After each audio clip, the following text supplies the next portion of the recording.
Coming to you from Orange County, California, this is the JuggLife podcast with Max Ada and Chad Wesley Smith.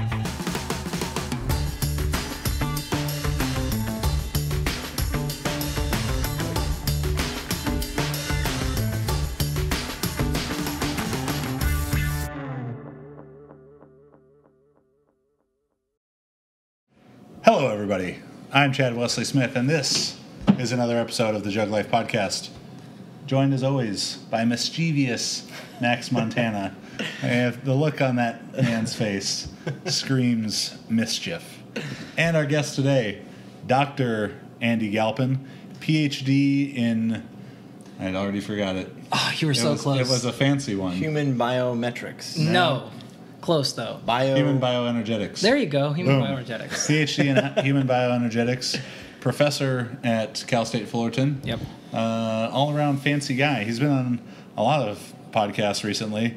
Lesser podcasts. Yeah, Joe DeFranco, Joe Rogan. Now he's down here slumming it with us non-Joes here on the JuggLife. And we were actually just on his podcast, Barbell Shrugged, about an hour ago. Yep. And you both tanked terribly, so hopefully I can fix some of that. Yeah, they said they were cutting me out of that one. Yeah, I mean, if you thought that was bad, get ready for the next 3.5 hours of your life. So Andy's specialty is muscle biopsies. Mm-hmm. What is that for those people who don't know? I obviously already know, but if they don't know, that's asking for a friend. Yeah. So I guess one of the things that makes me unique is I actually am an athlete. Became an athlete. I still work with athletes. I competed in college football. Then we started competing in weightlifting, and I still work with a lot of combat athletes, UFC fighters, things like that. And so when I was going through school, and I realized there's nobody that actually looks at these anaerobic athletes, these strength, speed, power athletes, but actually from the inside the cell, the muscle perspective. And I always tell the story, but the easiest way I can explain what I do is I remember being taught and learning and figuring out, hey, 10 sets of 3 is very different than 3 sets of 10, right? Coaches have known this for decades, not confusing at all. But no one could ever explain to me why that happens. From the level of the muscle, it was 30 repetitions no matter what. However you slice it, how does the muscle know in one sense to grow, in the other sense to not necessarily grow but get stronger? And everyone would always say things like, oh, it's neurological. And I, from the second I heard that, I thought, this is horseshit. No way is that true. I'm not saying it's totally untrue, but there has to be something different at the muscle level as well. So I wanted to be the guy that, I want to figure that out. I want to be the person that looks into that because I understand the strength stuff and the sport and the training enough. If I can add that biochemistry and molecular perspective to it, then we can maybe start answering some questions. So what I do is I take folks like yourself and we talk and we take questions like real training questions, and then we take biopsies. So we take a needle that's like the size of a pen, and I jam it into people's legs, and I withdraw it and take a bunch of muscle, and then we study the crap out of it from the single cell level. Do you give the muscle back when you're done, or that's just gone? That's your donation to science, my friend. What if that's the one where all my gains were? Yeah, then you got a real problem. That's why you can't squat. It's because of those 100 milligrams. How many muscle biopsies have you had on yourself?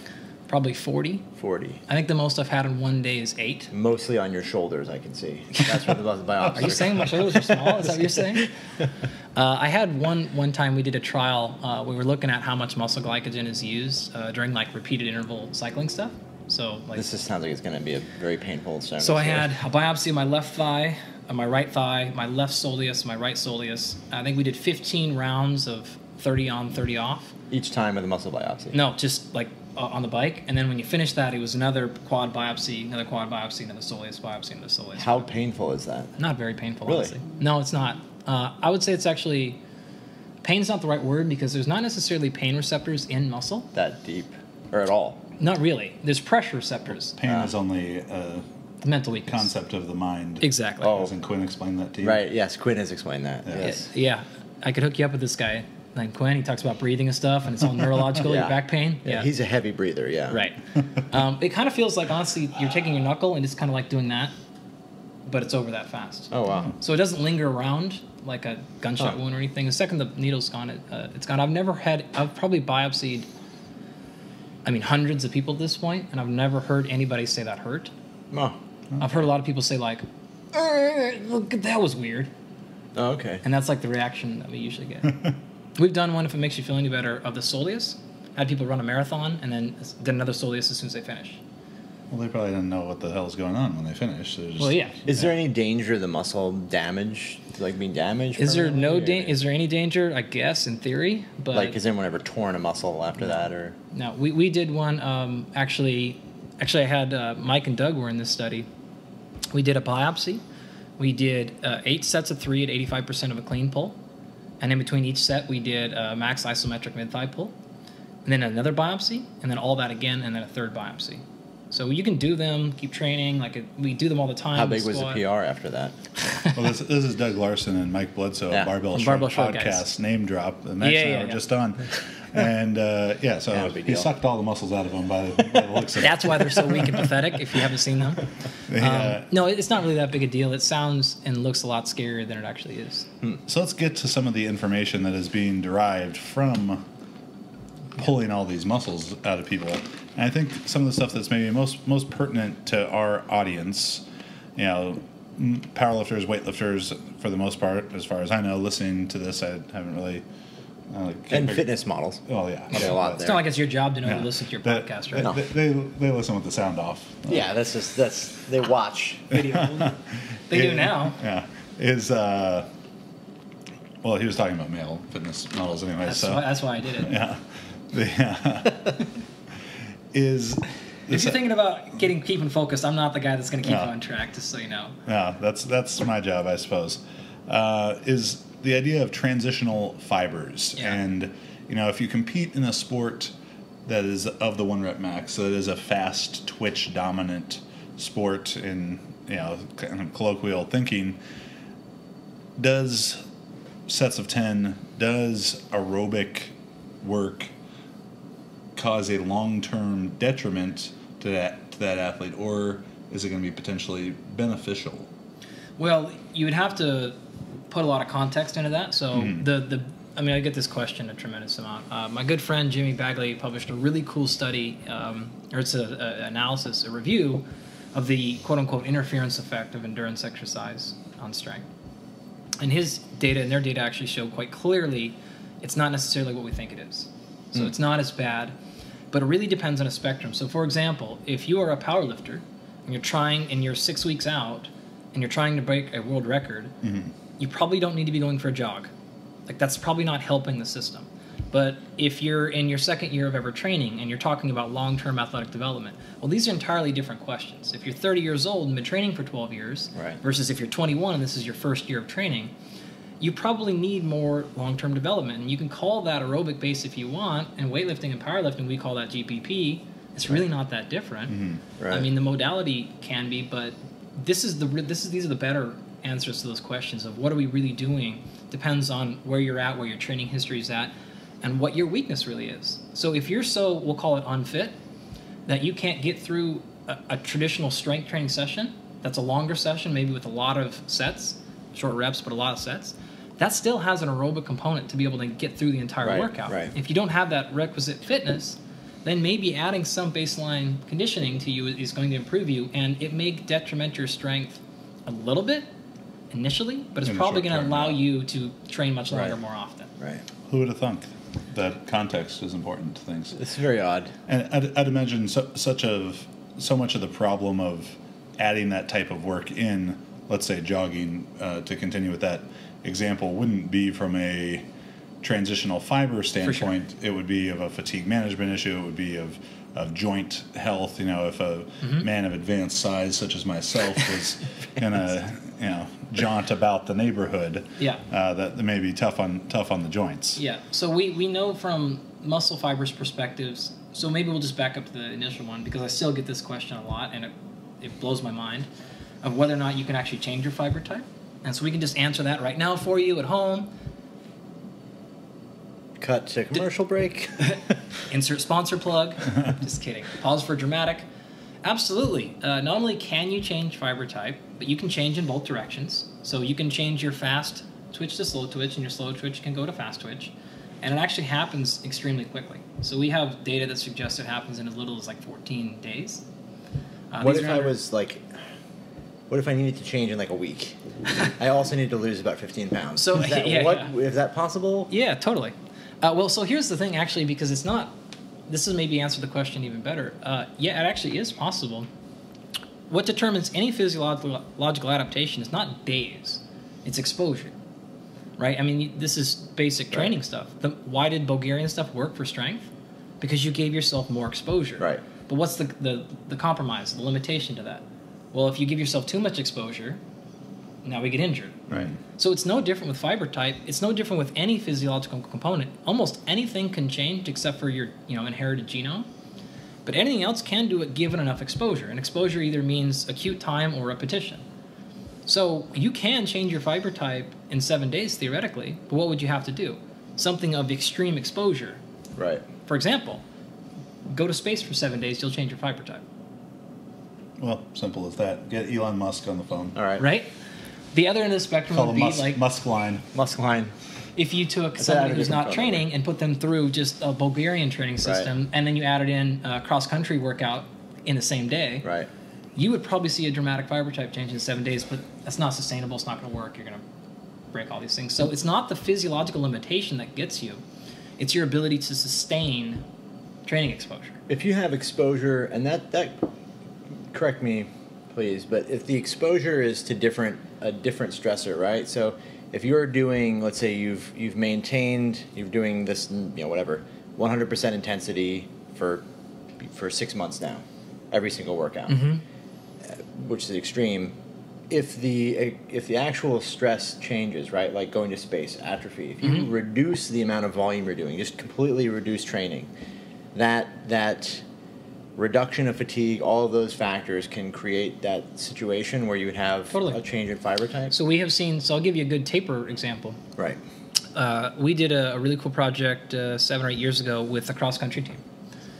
And we biopsied them. We did a whole bunch of testing, performance testing, VO2 max, blood, like all these things. And we did it at the beginning of the season, and then we did it 3 weeks before their last competition. So basically it was a 3-week taper. So at the beginning of their 3-week taper, at the end of their 3-week taper.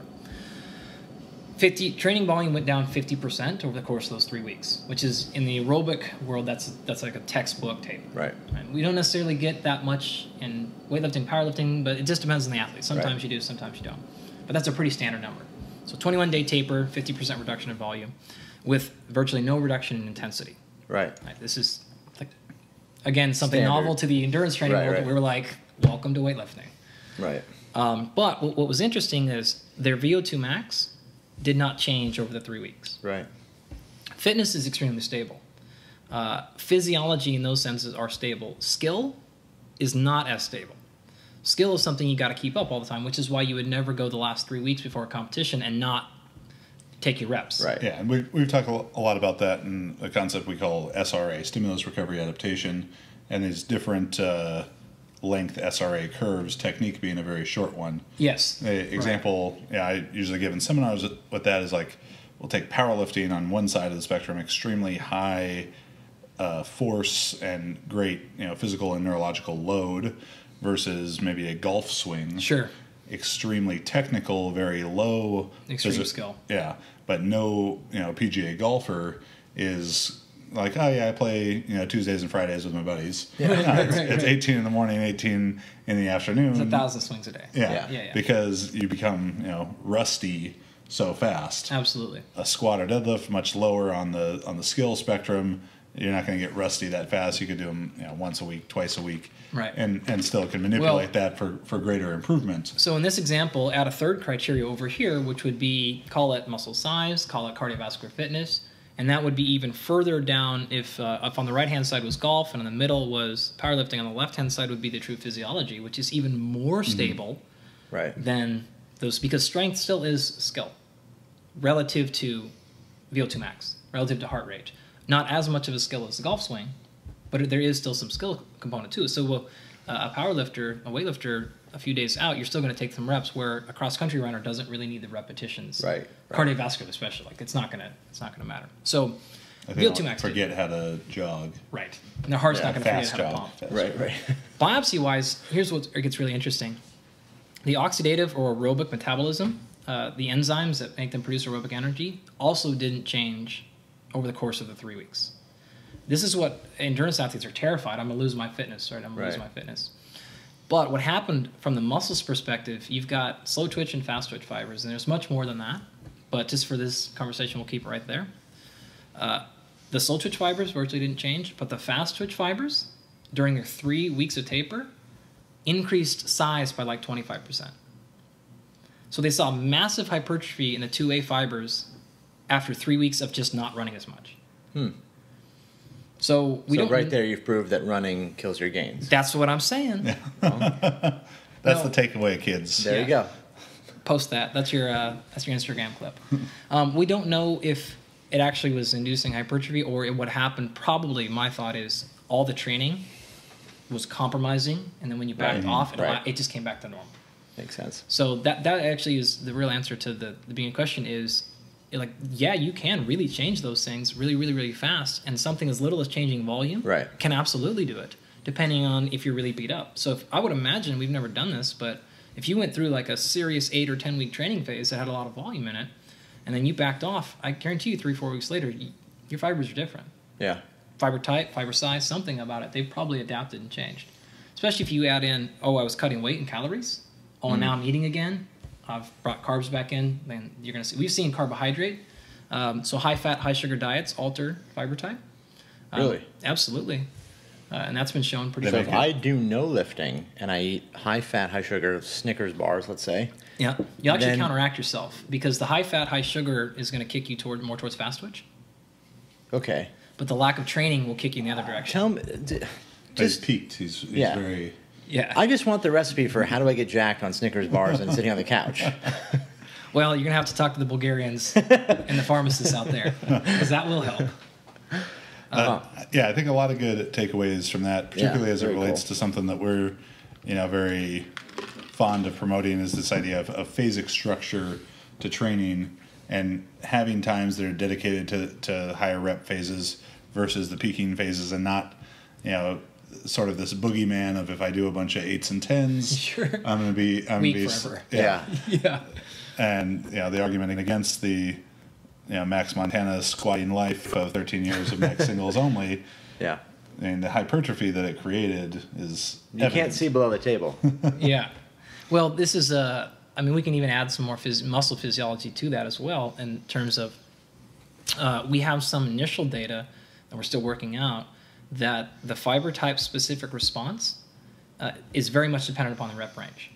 So if you spend extended periods of time doing the same or standardized repetition range, it's very likely a significant portion of your muscle fibers are not really being challenged. Right. You think that's not going to leave a hole in your physiology? Mm-hmm. Like, you're going to be in trouble. That's really interesting, because that's something I've always noticed and about myself, is that lesser than ideal hypertrophy of the body, but having spent basically 13 years with only single repetitions, I never really got any bigger. I never got noticeable gains in muscular size. But something really interesting was that I was always able to stay in these really, I could probably walk in the gym almost any day and squat 500 pounds, with almost zero training. Which is kind of funny. It's just interesting that you're saying basically the spectrum of muscle fibers has not been trained, but this one particular, the adaptations in this one particular very, very specific range are probably intact for, seemingly a long time, I would say. Right? Yeah, and I would imagine if any day you walked in and did 10s, you would have been crushed. Yeah, no, there's no way I could do... You would have been horrible. It'd be easy to do the same thing I was doing for 13 years, obviously. You wouldn't be able to do 10 at 50%. You would have been smashed. Yeah, that's or very most of us could do 70% for 10ers or something like that, in that Right. ballpark. We can even, the other parts of that too, we know that, I'm sure you guys are familiar with the post-exercise anabolic window. Mm-hmm. This is the window of gains, right? Yes. Well, actually some very new data, literally in the last week or two, out of my lab, my postdoc, Irene Tobias, has some new data to suggest that that's actually specific to the fiber type.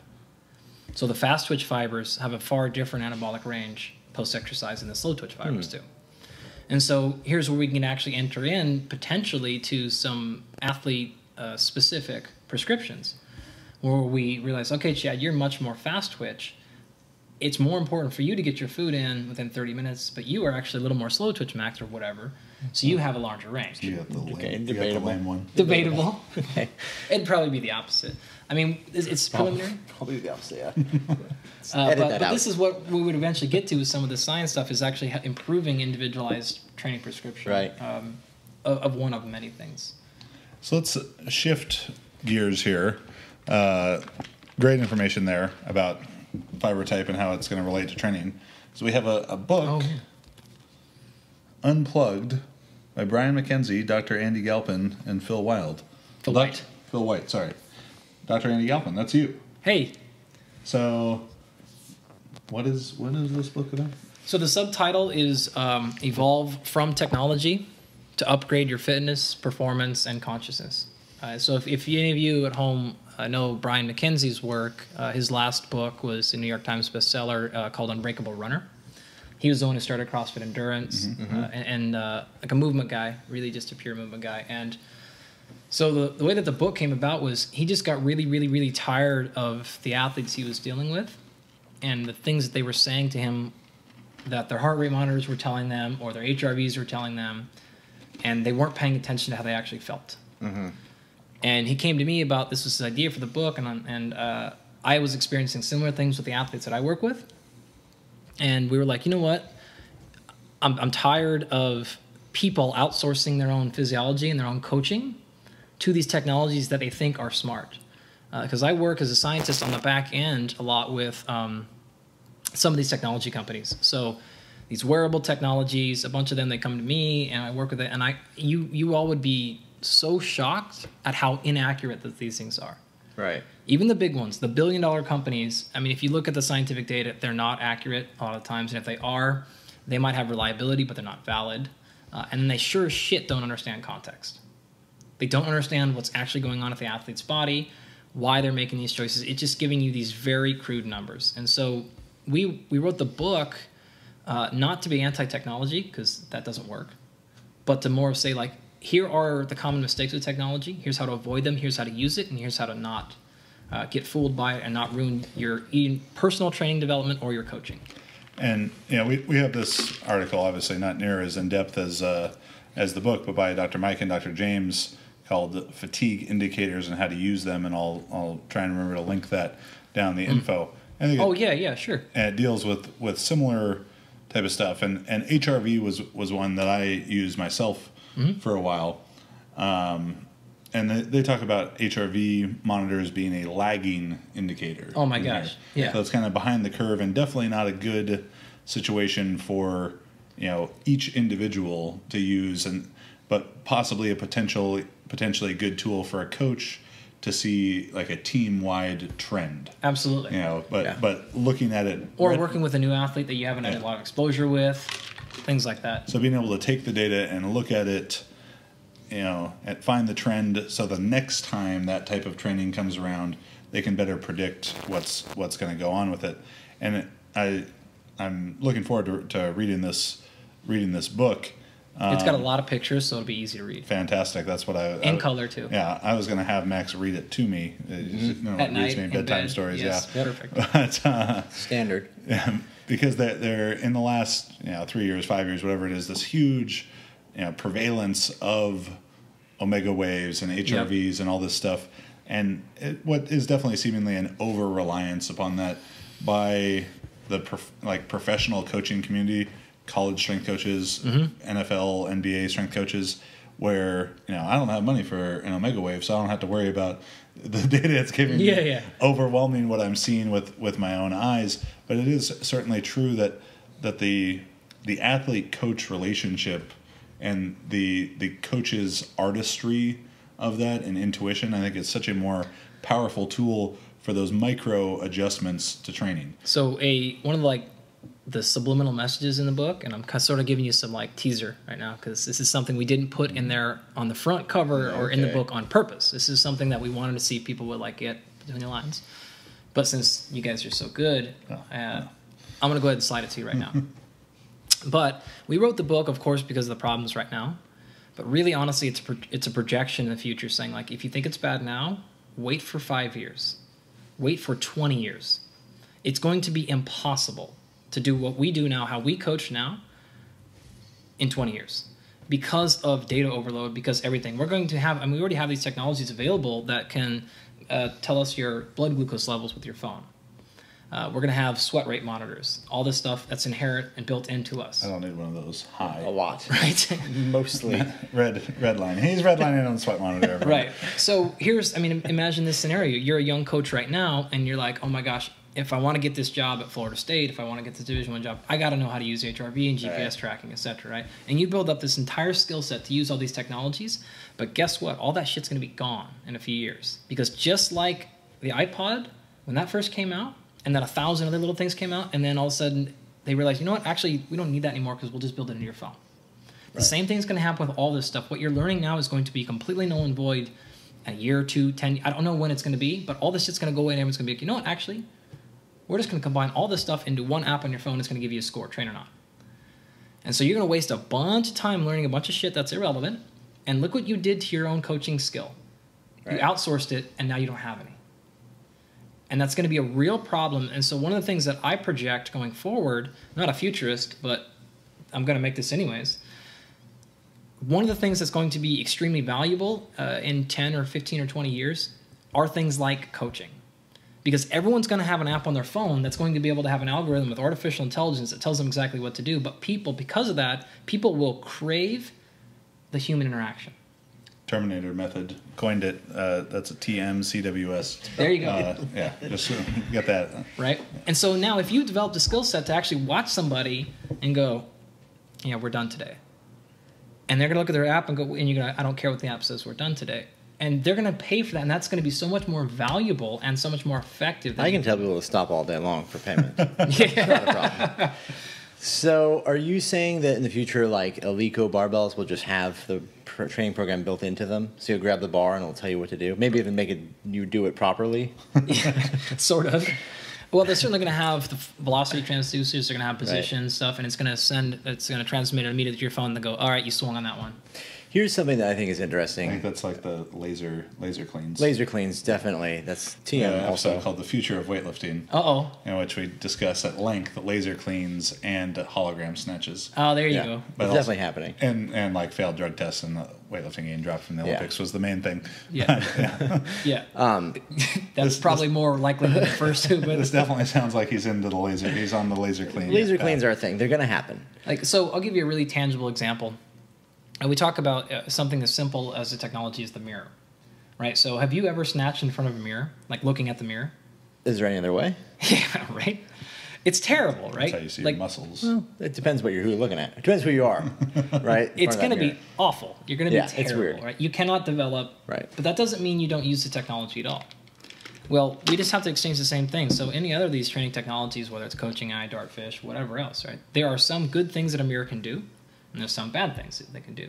And so we need to develop appropriate relationships with them so that we can actually enhance our coaching and our training and not just become so reliant upon them. Because if you learned how to snatch in front of a mirror, do you know what happens the first time you walk out on a platform and there's no mirror in front of you? Yeah.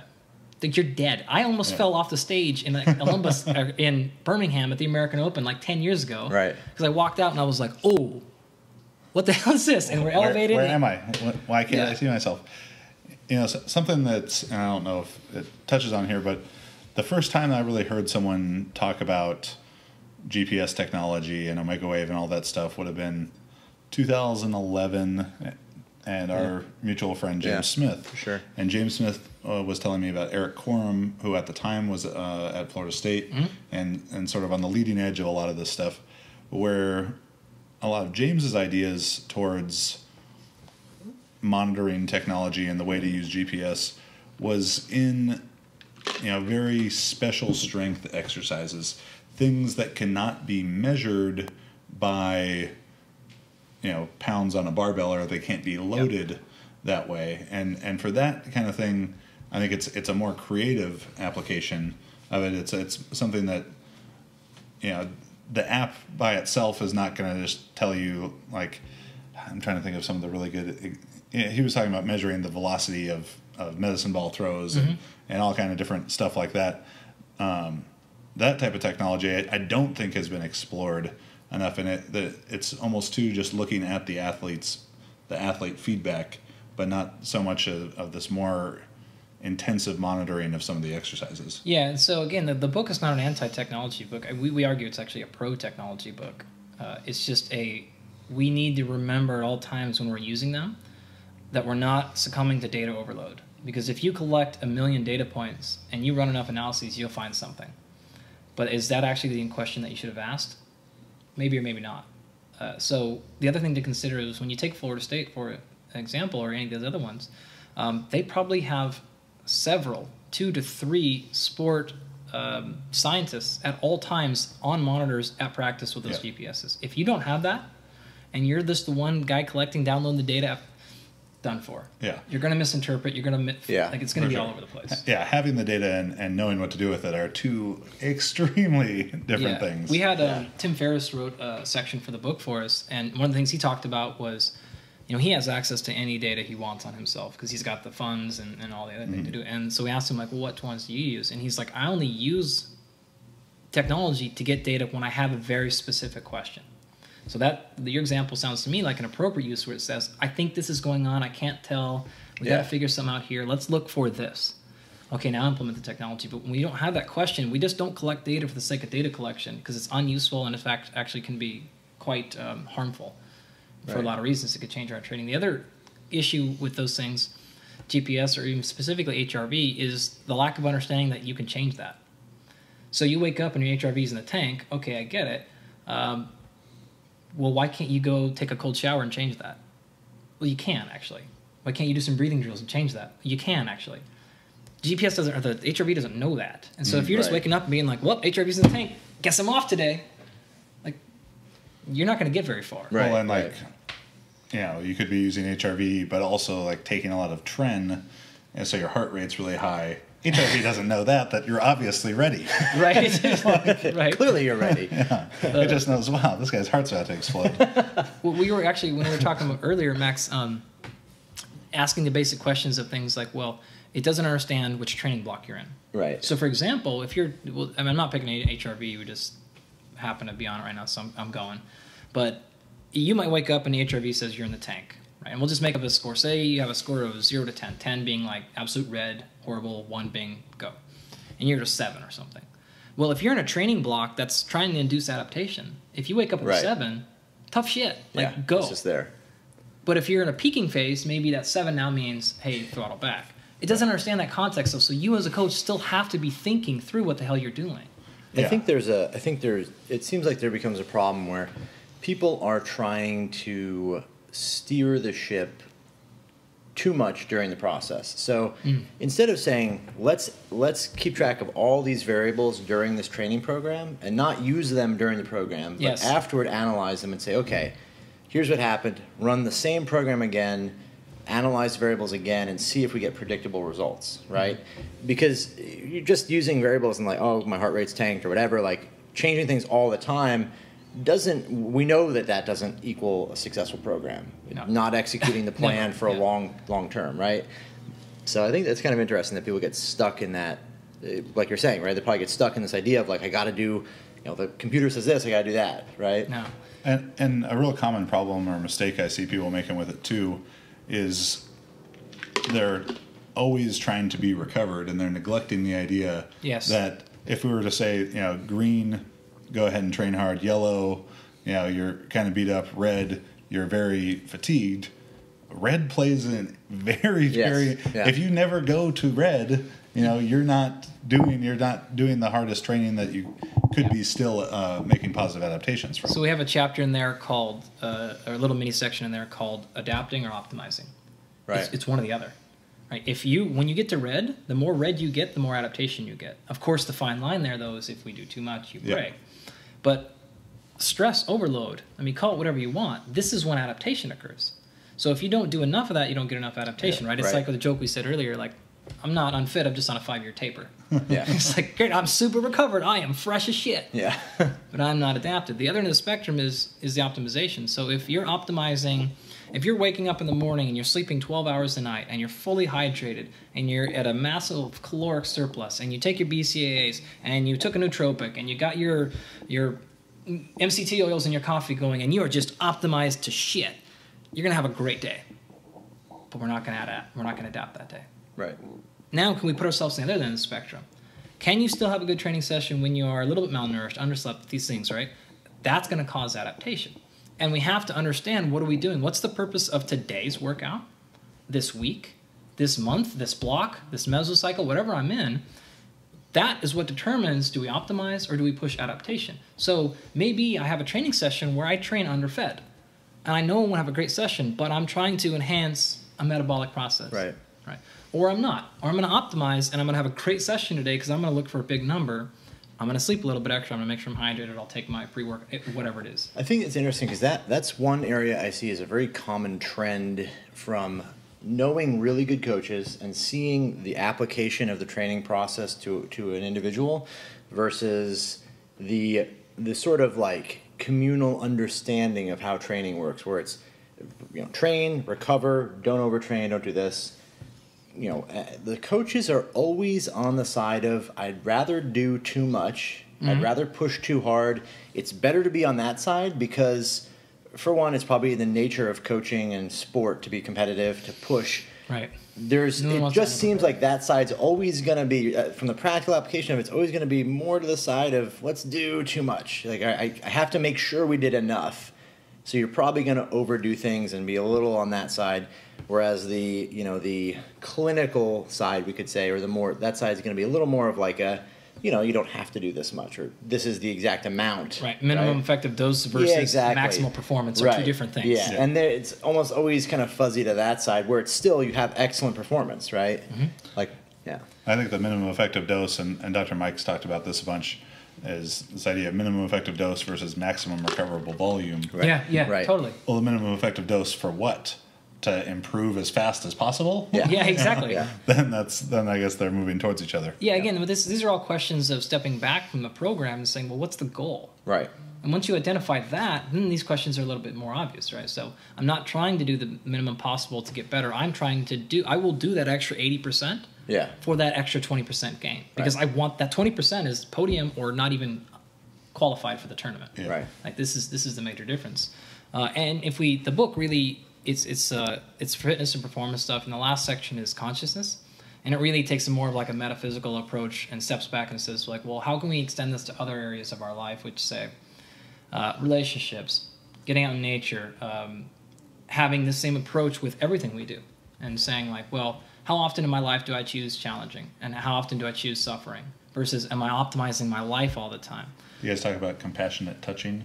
Yeah. We talk about man-to-man touching. Well, so it could be compassionate. I mean, no technology, no Tinder. That's just out. I didn't. Tinder's done. I didn't say out. But that's really what it's it's about us saying. For example, you have the physiological ability to go. What do you think the longest a human can go without food? What do you think the 7 years? That's probably not a good guess. That's not a horrible guess. It's a lot closer than what most people think. Without food? Yeah, without food.